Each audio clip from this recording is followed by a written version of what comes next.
Çecarım Osman Metin vayda Xuda verse perzantı kiri çektin boyunu Ey mihman bulduk şu bugün çayhanada çayda Vatanı biz bakşılar karanlık boyunda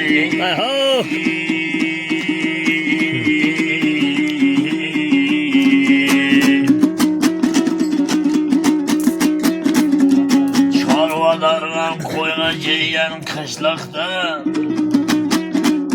Ey unutmayın yiyecekler yaşlıktı Ey edişten kurdum yuvunduk bilen beşlikti Koyganın oynayan kamalı cana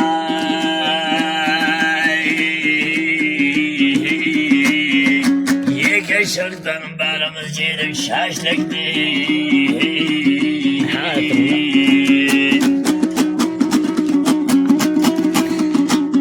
Ey dikkanları vura yaptım buğdayı bilen varpanı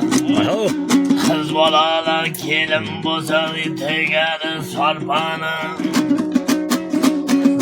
Saratanda çomulmaysan kurbanı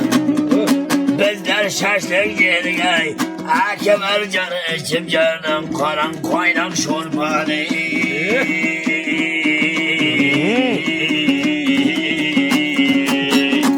Hayda Oylar neçeler Ey oy karanlık keçeler Oynap gülsem beşeler Su boyuna ısırcan kan varçalar Hep beyirgergen kigene Vabat bulgan köşeler Havay tepbirey vermeyleri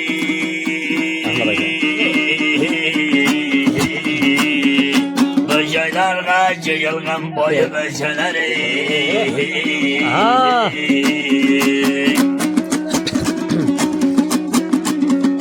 Demlem kegen çayına kadar çayda Sular akan pargananın sayıda Ey mihman bulduk gelsin sana icayda Vay tepbirey gele boydun oldu da